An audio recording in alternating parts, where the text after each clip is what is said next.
Edexcel Maths GCSE November 2019, Paper 3H. Let's go. Expand and simplify x plus 5 times x minus 9. So here we use the grid method. X times x is x squared, 5 times x is 5x, minus 9 times x is minus 9x, minus 9 times 5 is minus 45, and in total that gives us x squared minus 4x minus 45. We then need to factorise fully 9x squared plus 6x. We can take an x out of this, and that gives us 9x plus 6 times x. And then we can take a 3 out of what we've got left, so it's 3x times 3x plus 2, and that is our final answer.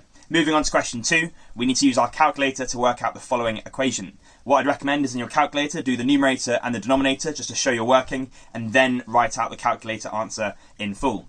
Then, in the following question, part B, we need to round to 4 significant figures, so just make sure you're careful there, and you end up with 157.7. We have a scatter graph, and on the y-axis we have the maths test mark, and on the x-axis we have the science test mark. We're told Jamie has got a score of 34 in his science test, and we need to use this to estimate what he got in his maths test. Here we draw a line of best fit. Just make sure the number of points either side of your line of best fit is about the same, and then using your line of best fit, you can use the 34 from the science test to figure out what he's got in the maths test, and in this case I found 40 as my estimate, which is how I got my second mark.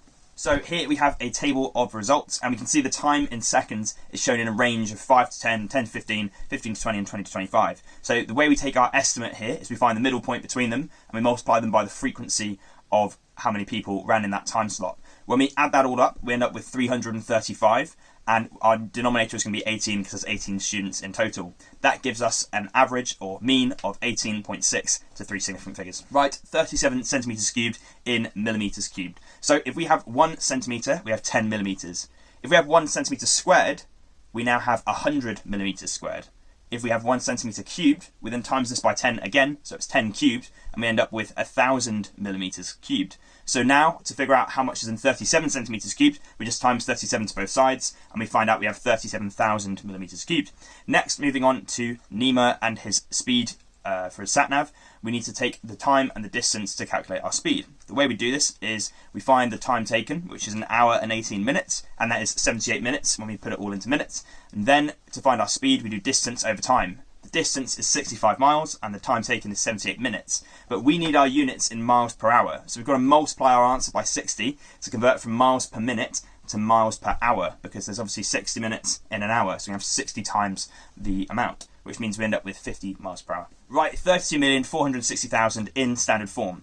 In standard form, we need to have one number followed by a decimal place and then whatever follows. So in this case, we need 3.246 times 10 to the 7, because we have to move that decimal point 7 places to the right in order to end up with our number. If you're not sure, use your calculator to double check. In part B, we now need to do 4.96 times 10 to the minus 3 as an ordinary number. This means moving our decimal place to the left, and we end up with 0.00496.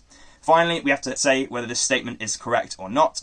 In this case, ASMA is incorrect, as B is an order of magnitude larger than A, as 10 to the 9 is 10 times larger than 10 to the 8, so she's missed the numbers on either end. And you could also say that as ordinary numbers, B is bigger than A, and that would also give you a mark. Here we have a regular pentagon and a parallelogram. We're given the angle in the parallelogram, but we need to find the angle X. So what we do first is we calculate the exterior angle of the pentagon. That's just going to be 360 divided by 5, which gives us 72 degrees. Next, we can find the angle in the bottom left corner of the parallelogram. We do this by doing 360 degrees in the whole parallelogram and subtract 2 times 117, because that is the sum of the two angles we know we have already. That gives us 126 degrees, which is the sum of the remaining two angles. So we need to divide this by 2 to get the amount of 1. This is 63. So we now do angles in a straight line out up to 180. So it's 180 minus 72 minus 63, and that gives us 45 degrees as our answer. Here we have to enlarge the triangle A by scale factor 2.5 with centre 0, 1. The way we do this is we draw guidelines to each corner, and then we assess how far we need to go in order to get the scale factor of 2.5. The way this works is the distance between the corner and the centre. We then multiply this by 2.5, and this gives us the location of each corner. We then join them all together and we'll have our triangle. You can also double check this by doing 2.5 times the length of each side to tell whether you've correctly enlarged the triangle.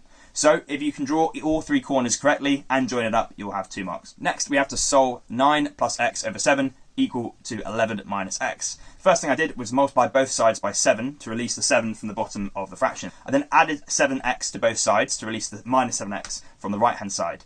This gave us 9 plus 8x equals 77. Then I subtracted 9 from both sides, which gave us 8x equals 68. Then I divided finally both sides by 8. This gave us x equals 8.5. Moving on, we need to simplify 4y plus 3 cubed over y plus 3 squared.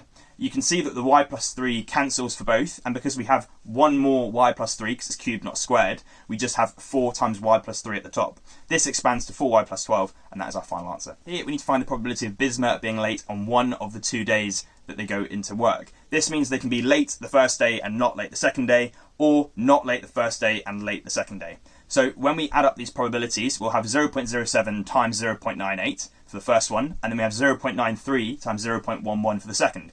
When we add these two solutions together, we end up with 0.1709, which is our final answer. Here we are given a stem and leaf diagram, and we need to plot a box plot from the results we are given. What I'd recommend doing first is drawing the limits of our box plot, which we get from the largest and smallest values of 219 and 173 respectively. Then you can draw the median, which in this case is going to be 197, and then we can draw the upper quartile and the lower quartile, which are going to be 209 and 188 respectively. So once you have all of these values lined up correctly, you can then draw your box plot as you can see here, and that will give you your final answer.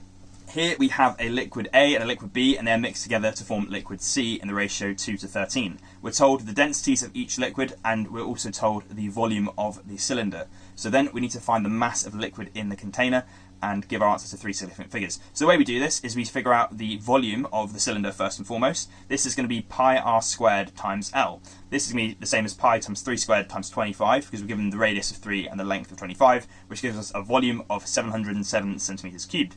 Next, we can find the volume of A and the volume of B within the container, because we're told that the ratio is 2 to 13.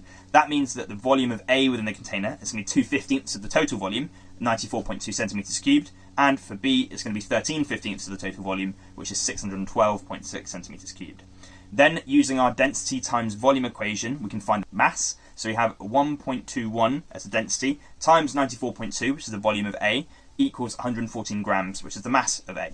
Then we can do the same for B. So we have 1.02 as the density, and we can multiply it by 612.6 to give us our mass of 625 grams for B. Then we simply just add the masses of A and B together, and we get the mass of C. So we do 114 plus 625, and we get 739 as our answer. Find out what proportion of people ate the curry at this restaurant. The way we do this is we can think of it like a probability tree. So we're told that the number of people who chose soup as a ratio to the number of people who chose prawns is 2 to 3. So what we can tell from this is that 2/5 of the people ate soup and 3/5 ate prawns. Of the people who ate soup, number of people who chose lasagna to the number of people who chose curry was 5 to 3. So again, we can think of this as a fraction where 5/8 of the people who ate soup had lasagna and 3/8 had curry. We can then do a similar thing for the people who ate prawns. We know that the ratio of people who ate lasagna to the people who ate curry who have already chosen prawns is 1 to 5, which means 1/6 have the lasagna and 5/6 have the curry. We want to know only the people who have the curry, so that includes people who had soup or prawns, but only the people who chose curry as their main. When we multiply these probabilities together, we get 2/5 times 3/8, which is 3/20, and 3/5 times 5/6, which is the same as a half. We then add 3/20 and a half together to find our answer, which is 13/20. Prove algebraically that the sum of the squares of any two consecutive even numbers is always a multiple of 4. So an even number is any number that can be divided by 2. So you could write this as 2n. The consecutive even number from 2n would be 2n plus 2, because it needs to be 2 further along than what we had already. We then square each of these numbers, so we get 2n squared, all in brackets, remember, then 2n plus 2, all squared. When we expand these, we get 4n squared plus 4n squared plus 8n plus 4. This simplifies to 8n squared plus 8n plus 4, and then you just need to factor a 4 from this equation, and you can show that the answer is always a multiple of 4. Moving on, y is inversely proportional to the square of x. Y equals 8 when x equals 2.5. Find the negative value of x when y equals 8 over 9. First, we can write this as y is proportional to 1 over x squared, or y equals kx to the power of minus 2. Okay? This also implies that k equals yx squared when we rearrange our equation. So k equals 8 times 2.5 squared, which is 50. So we have k now.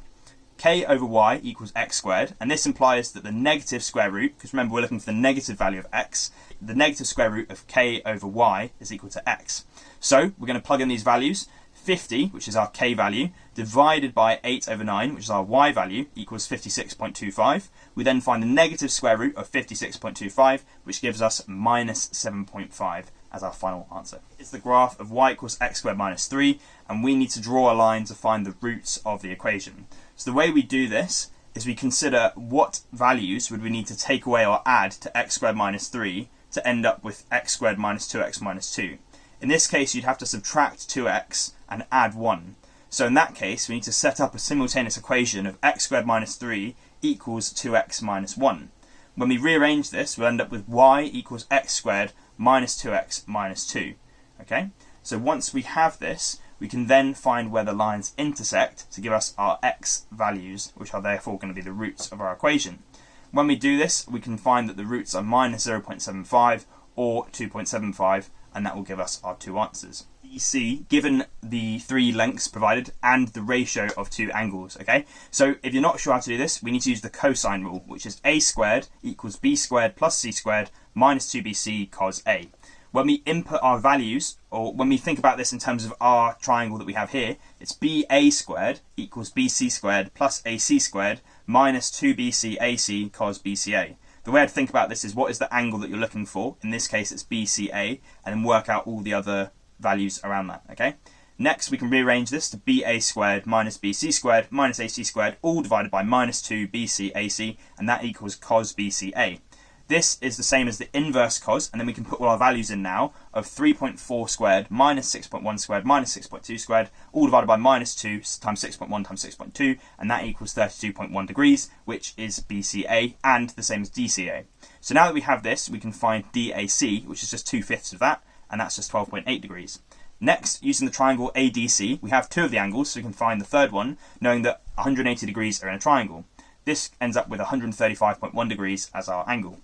Using the sine rule next, we can calculate our unknown length DC by using sine 135.1 over 6.2 is equal to sine 12.8 over DC.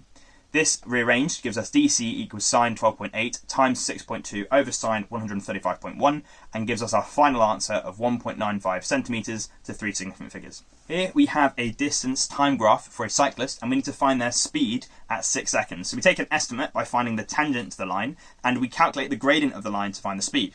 To find the gradient, we want to use the largest values possible. So we use 20 metres as our vertical distance, okay, because that's on the y-axis, and then we use 6 seconds as our x value. So we have change in y over change in x, 20 over 6. That simplifies to 10 over 3, which is the same as 3.33 to three significant figures. So we have 3.33 metres per second. Here we need to find the nth term of a sequence. The first thing we do is we find the difference between each value within the sequence. So we get plus 1, plus 3, plus 5, plus 7.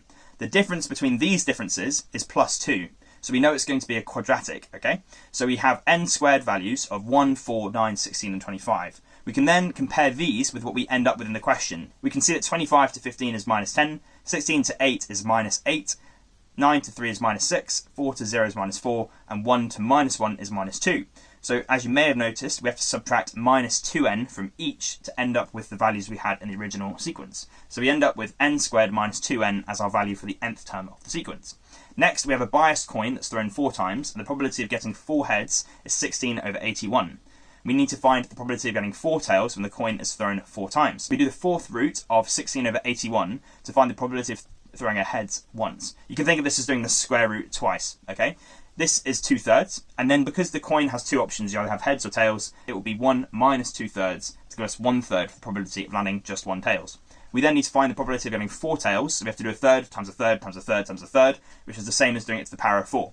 This gives us 1 over 81, which is our answer for the probability of landing 4 tails in a row. Here we need to show that the following equation simplifies to ax, where a is an integer. What we can do is flip the right hand side upside down, because we use a multiplication symbol instead of a divide symbol. This then leaves us with the following equation. We can simplify the numerator of the left hand side to 7x minus 2, and the bottom to x plus 6 times x minus 2. The right hand side will then be x times x squared minus 36, because we can factor an x out from that. The x minus 2 terms cancel on the left hand side, and we can then move on. We have 7 over x plus 6 times x, and then using the difference of two squares, we factorise x squared minus 36 to x plus 6 times x minus 6, all divided by x minus 6.